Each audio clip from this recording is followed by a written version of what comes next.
هو خيري زعيم العصابة في فيلم حنفي الأبهة، ورغم إنه كان مشهور جدا بأدوار الشر لكنه كان طيب قوي وبيعمل كمان خير كتير. عاش يتيم من وهو عيل صغير وما شافش أبوه، وكل أصحابه الفنانين كانوا بيحبوه، ورحيله اتسبب في صدمة نفسية لعادل إمام اللي اتنبأ بإنه هيموت.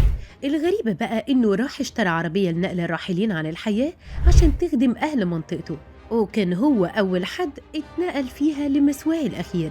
فتعالوا معايا أعرفكم أسرار حياة نجم الشر مجدي وهبة وقصة رحيله الغريبة. رغم إن أدواره كان كلها شريرة وكان صاحب ملامح مكارة، لكن كان الفنان الراحل مجدي وهبة إنسان طيب قوي وله في الخير، وكل أصحابه الفنانين بيحبوه. وقصة رحيله عن الحياة كان ليها العجب.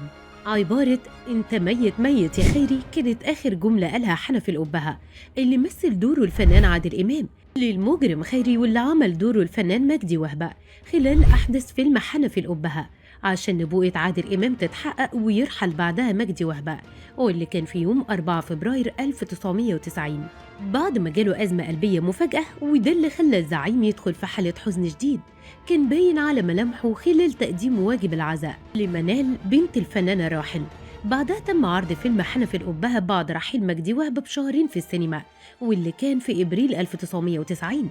الفيلم ده كان من بطولة عادل إمام وفاروق الفيشاوي ومجدي وهبة ومصطفى متولي وهدى رمزي، وكمان معاهم رجاء الجداوي ويوسف داوود وغيرهم من النجوم. الفنان الراحل مجدي وهبة كانت حياته صعبة قوي، عاش أحداث مؤلمة من وهو لسه صغير، كان منها وفاة والده، وكان مجدي ساعتها لسه ولد صغير ما عداش على ولادته 40 يوم، وعاش بعد كده مع والدته اللي وهبت حياتها وشبابها لخدمة أولادها. مجدي وهبة كان بيحب والدته جدا لدرجة إنه في لقاء تلفزيوني عبر عن أمنيته في تقديم عمل فني بيعبر عن حجم التضحيات اللي بيقدمها الأم لأولادها، واعتبر كمان إن والدته سبب كبير في نجاحه الفني.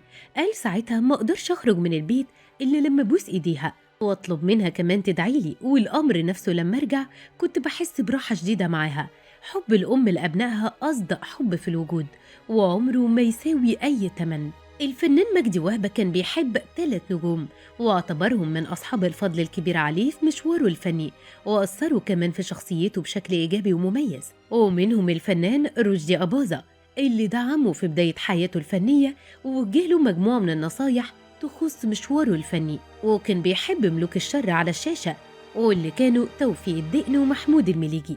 وللأسف الشديد بعد رحيل مجدي وهبة طلعت إشاعات عليه بإنه فارق الحياة بسبب إنه خد جرعة ممنوعات زيادة، وده بسبب إن كان عنده قضية ممنوعات لكن حكمت المحكمة فيها لصالحه بالبراءة، وطلعت بنته نفت كل الكلام ده، قالت إن القضية كانت متلفقة لأبوها وخرج منها بريء. مجدي وهبة كان دايما حاسس بإنه هيموت صغير في السن زي والده وجده، وقبل وفاته راح اشترى عربية لنقل الراحلين لخدمة سكان المنطقة اللي كان عايش فيها، ويشاء القدر إنه يكون هو أول شخص يتم نقله فيها لمسواه الأخير.